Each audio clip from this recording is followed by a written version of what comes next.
Nasa linya na po si Greg San Diego, ang chairman ng Philippine Egg Board Association. Magandang umaga po sa inyo, Sir Greg.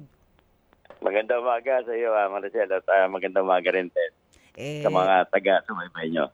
good morning. Happy Monday. Sana happy kayo despite doon sa sinabi ni Secretary Chu Laurel. Sabi po kasi niya, by April, baka magkaroon daw tayo ng shortage pagdating sa supply ng itlog. Ano po ba ang obserbasyon ninyo? Gaano ito katotoo?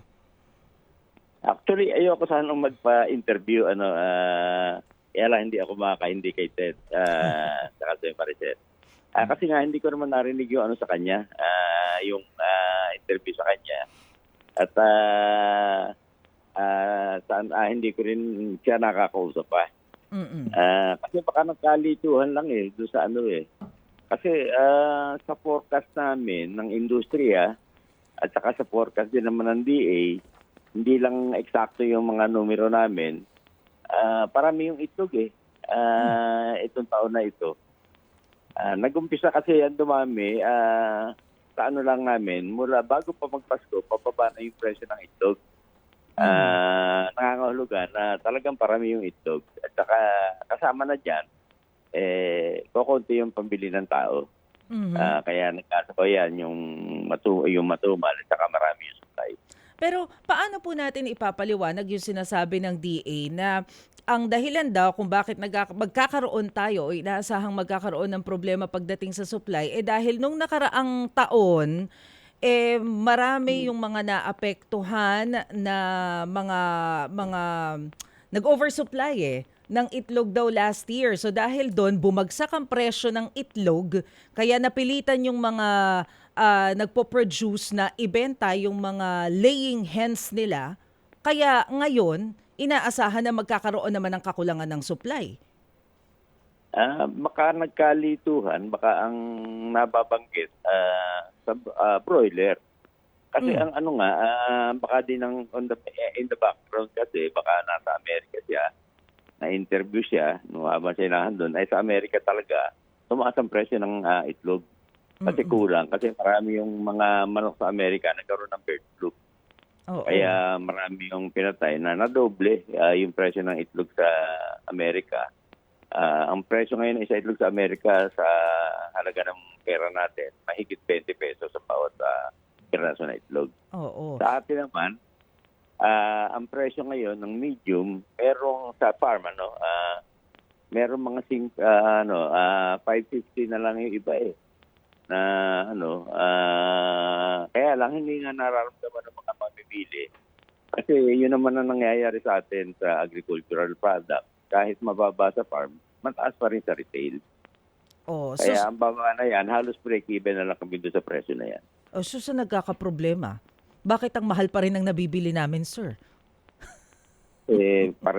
Palagi nga ganyan, sa manok man yan, baboy o mga gulay, mura sa farm, pero mahal sa mga retail. Mm-mm. Ah, Pero kanina nabanggit po ninyo yung tungkol sa bird flu. Gaano ba kalaki yung naging epekto nitong avian flu dito sa produksyon ng itlog natin sa bansa? Sa atin, wala namang sa record niya na mayroong bird flu. Merong nagkakaroon mga maliliit lang sa mga itik, pailan-ilan lang. Alam mo, ang solusyon naman diyan kung papayagan ng gobyerno na gamitin na yung bakuna. Meron naman bakuna laban sa bird flu . Halos 10 taon na yan available at ginagamit na ng mga karatig bansa natin, Indonesia, Malaysia. At epektibo naman. Nagulat nga kami bakit nauna pa yung bakuna sa sa swine fever, sa manok, sa African swine fever. Yun kumbaga dito sa bansa pa lang natin tinetesting samantala itong bird flu vaccine, ang tagal na available. Tataka nga kami kung bakit hindi pinapayagan ng DA at FDA na magamit dito sa ating bansa. So hindi ba kayo Opo. Go ahead, sir. Go ahead. Sige. Opo. Hindi. Kasi, halimbawa sa Amerika at sa Europa, although pinag-aaralan na, hindi sila nagbabakuna against bird flu. Kasi ang sinasabi nila, pag nagbakuna ka nila, lalo na sa broiler, hindi tinatanggap sa ibang bansa yung mga karne ng bakunadong manok. Dito sa atin, hindi naman tayo nag-export kaya wala ka naman pang tungkol dyan Opo. Yang isyong yan, hindi ba ho natatalakay yan sa inyong sektor at saka ng kagawaran ng agrikultura para malaman na bakit ang tagal? Ano ba ang problema? Actually, nung huling meeting namin nung 2 Biyernes na nakakaraan, nasabi ni Secretary sa amin, i-endorse na sila sa FDA itong Abril, sabi nila. Inaasahan namin na makapayagan na itong taon na ito. Kasi ang tagal na yan alam mo, Ted, kaya din ang walang masyadong kaso ng bird flu dito sa ating bansa. Gumagamit ang mga malalaking poultry, may layer farm, ng mga smuggle na bakuna. Na-available naman sa Shopee nga, meron makaka-order. Nagtataka nga kami kung bakit ayaw kang payagan. Opo, although sa baboy nga, sabi naman nung kabilang sektor na ito, sinasabi nila ngayon meron na pong meron ng administration itong mga bakunang ito, pero piling-piling mga lugar lamang, parang trial pa lang Hindi namin hindi masyadong kompleto yung data na yan. Kasi pagka nagtanong ka sa field, halimbawa sa ang sinasabi kasi konti na yung may African swine fever na baboy. Kaya naman kukonti na rin yung baboy dito sa Pilipinas. Opo, sige. Ganito po, Greg, ano ba ang implikasyon nito? Kasi babasahin ko yung quote sa kanya. Ito ho kasi sinabi po ito ni Secretary Laurel sa media, nung Biyernes, Sabi niya ho, the unfortunate thing is there might be a shortage of eggs by April, Opo, kaya nga daw po, sinasabi din niya, kinakailangan daw ho yata ng funding support para po sa local egg producers natin, etc. So, nanggaling ito sa kanya and he was quoted by all, media, actually, mainstream media. Ano ang implikasyon nito? Anong pwedeng ibunga nito na hindi maganda? Kung sakasakali po na ganito sinasabi mismo ng Secretary po ng Kagawaran ng Agrikultura. So, usapin po ng presyo, for example. Alam mo, pagkaganyan, sasamantalahin niya ng iba, napapasa ng presyo dahil sasabihin, kukulangin. Pero, Ted, ang ko dyan, baka hindi lang nagkaintindihan Ang medyo may problema talaga ngayon, yung sa broiler. Kukunti yung sisiw ng broiler. Pero sa itlog, sa projection kasi, Ted, namin, sa industry at saka ng Department of Agriculture, itong taon na ito, itong nakaraang taon, ang ipiintroduce natin na itlog, sa aming numero, nasa mga 19 billion na mahigit na itlog. Sa DA, ang nasa record nila, 17 billion mahigit piraso na itlog. Itong taon na ito, ang magiging production, dahil ang dami ng breeder na in-import, 22 billion sa aming numero. At sa DA, tataas din itong taon ito, nasa 20 billion. Kaya walang shortage kasi sa record din sa projection ng DA, pataas din ang production. Pero ganun po man, Ted, hindi din naman natin masabi, wag naman itutuot kasi yung bird flu nga, bigla na lang tumatama yan. Kamukha ngayon, na lang sa Amerika, sa Europa, at saka dito, alam mo, New Zealand, ibang bansa pa. Sa atin, yun yung wala namang kaso ng bird flu sa mga malalaking farm. Ang dahilan nga, paumanali sa amin sa industriya, Ted, marami nagbabakuna. Opo, yung nga, pero ano nga lang, kumbaga, smuggled, black market ang source ng bakuna. Sige po. Oo. Sige po. So, abangan natin, baka naman mag-issue ho ng correction kung ganun nga mangyayari itong kagawaran at baka nga kaninyo, baka misinformed ang secretary na sa halip na yung mga layer, ang pinag-uusapan dito yung broiler, yung ginagawa nating fried chicken. Opo. Oo. Yung kasi kukunti yung sisiw, kasi yun yung mga nagbawas nung nakaraan taon kasi nanalugi.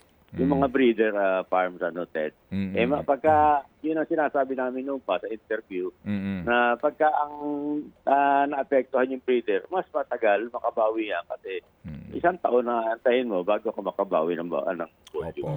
At saka din yata ito, Greg, may problema talaga ang DA. Ito rin po yung issue na raised ni Ginoong Attorney Insyong during the Quinta Committee na ang gobyerno, ang DA, wala silang record, wala silang database, no?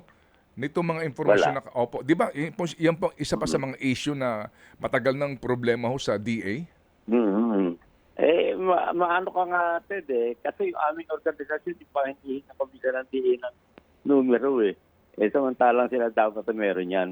Saka di sila ang official.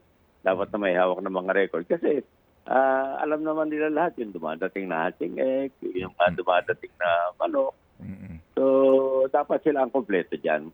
Pero nangyayari nga, sa amin humihingi kuminsan ng numero. Para kay pa ang Bureau of Agricultural Statistics. Wala na kasi yan, Ted. Ang natin palit yan, PSA. Kaya nga, kumisa sa mga kaya hirap na hirap, Ted. Alam mo, ang aming negosyo ngayon, mapaitlog mo yan, mapamanok, parang sugal na kasi hindi mo nga alam kung ang isa ka pang idadagdag, Ted, ang kaya sa aming numero, sa aming record, hindi po pwedeng magka-short ang itlog kasi ang pinag-usapan namin, ang dapat na dadating na parent stock, ito yung mga magulang ng mga nangingitlog na manok. Sa isang taon, dapat ang dadating mga 530,000. Nung nakaraan taon, nung dumating, 700,000. Kaya alam namin, sobra talaga itlog itong taon na ito at hanggang sa isang taon pa. Opo. Kayo, sa inyo ho mismo, di ba? Sa inyo po mismong record, kumbaga, Opo. Sige. So, Greg. Manong Ted, para lang sa ikakakalma ng kalooban naming mamimili, Sir Greg, ha? So, linawin ko lang. So, wala po kayong nakikitang kahit na anong dahilan para magkaroon ng adjustment yung itlog, presyo ng itlog?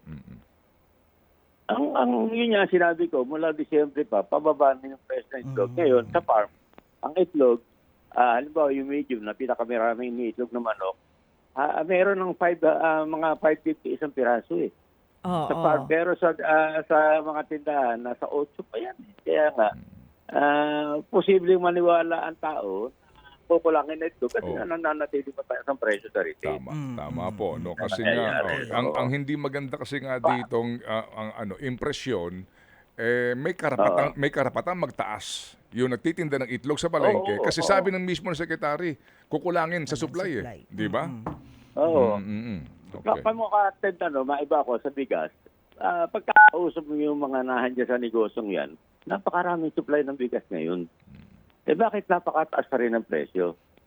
At yan, nangyayari naman sa lahat ng produktong agricultural na ini-import natin. Di ba? Kahit naman yung hindi ini-import, halimbawa, yung kamatis, di ba? Bakit nananataya sa ang layo ng presyo sa retail at saka sa farm gate. So, yun ang kaya nga, kahit nalulugi yung kami mga farmers, hindi naman nakikinabang yung mga mamimili doon sa pagkalugi namin. Kasi nga sa retail, mananatili mataas ang presyo ng mga produkto. Maliban na lamang kung binabalak din po ng DA, lagyan kayo ng MSRP. Pati itlog, lagyan na po ng maximum suggested retail price. Pagka naman gano'n noong pa yan pinupropose, Ted. Kaya lang sabi namin, napakahirap gawin sa itlog yan kasi ang itlog, napakaraming sizes.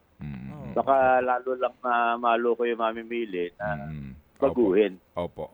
Na nangyayari sa ngayon, Ted, na makikita nyo, halimbawa, kahit nyo sa balita, pagka nagligid kayo sa mga palengke, ang nakalagay lang presyo, wala naman nakalagay na size. Oo nga. Nung pa namin sinasabi sa DA yan, dapat obligahin yung mga nagtitinda para hindi maloko yung mamimili na ilagay, bukod sa presyo, ilagay din yung size.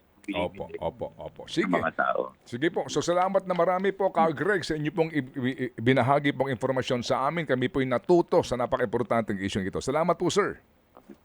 Maraming salamat, Ted, sa pagkakataon. Opo. At hintayin namin siguro magmi-meeting kami nila Secretary para linawin yung lahat. Ay, salamat po. Okay, kami po'y makikibalita dyan. Salamat po, Greg, at mabuhay. Thank you, sir. Sige noong Greg San Diego po ang chairman ng Philippine Egg Board Association.